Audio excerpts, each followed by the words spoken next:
Hi, I'm Paweł Spychalski, and when the FlySky released the FRM302 long-range 2.4 GHz radio module and the compatible receivers in something like May 2020, which was, by the way, the first one of the great trio, because they did it before the Immersion RC with the Ghost, and way before the Team Black Sheep did it with the Tracer. They kinda made a mistake.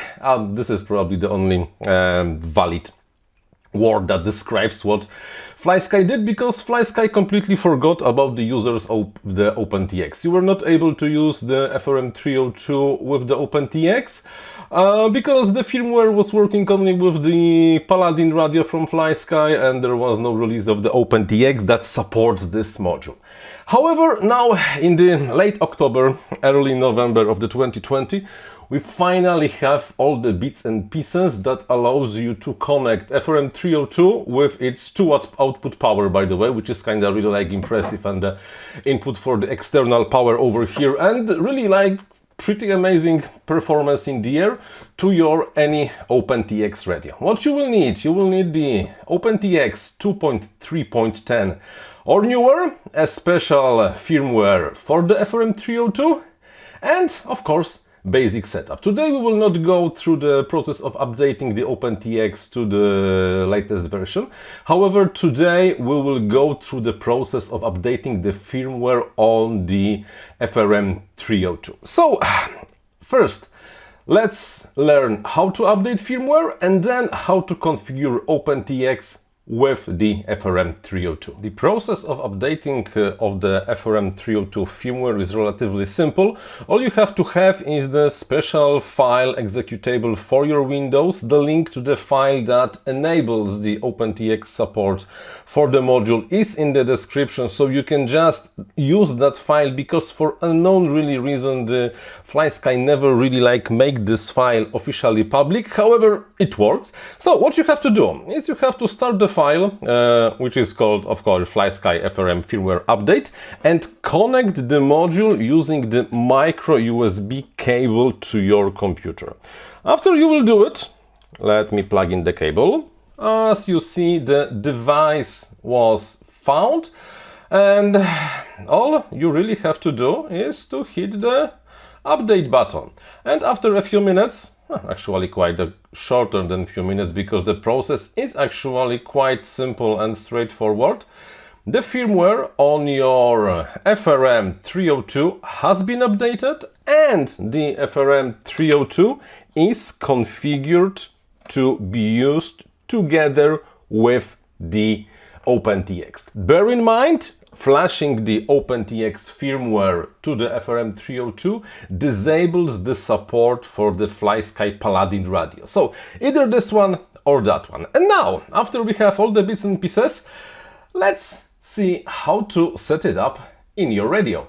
To use the FRM302 with your any other OpenTX radio, you have to enable the FHS3 mode. To do it, you have to go to the model setting, and at the end, on the external RF mode, we have to scroll down to the, well, that's kind of obvious, AFHDS3 mode.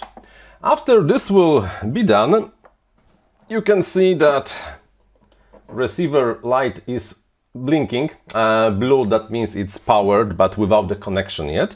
And now we have a few things that we can actually set for the module. First thing is the setup of the output protocol of the receiver. We have the option of either PWM iBus, which is, well, kind of good for anything, and that's not very modern if you have really like super custom old build using the iBus protocol, or with the S-Bus.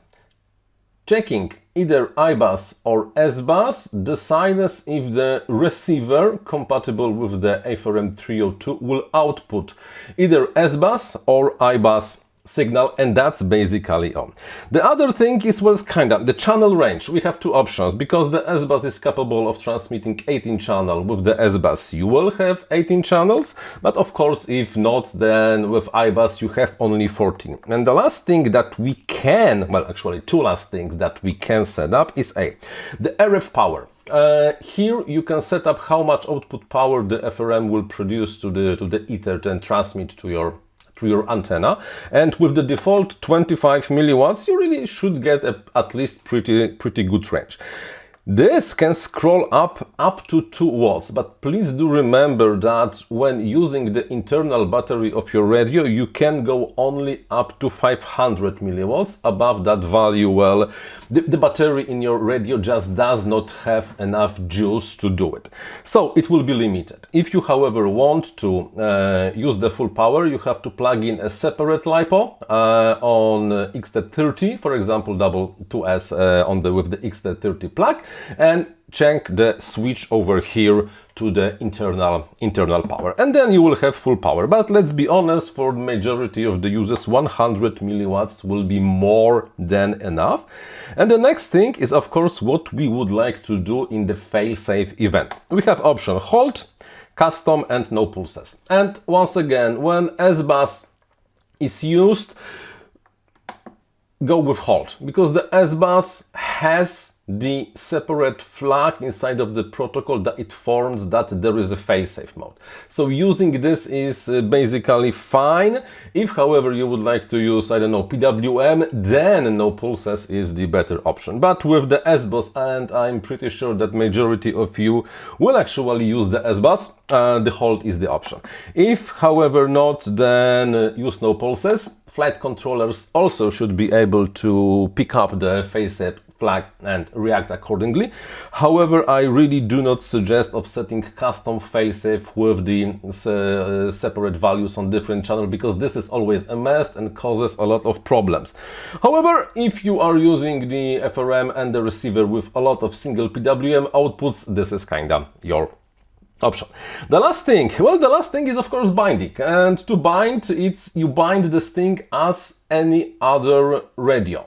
First, you get your drone, like I have over here, you press the bind button on the receiver, you plug in the voltage, you plug in the battery, and the receiver goes into the binding mode.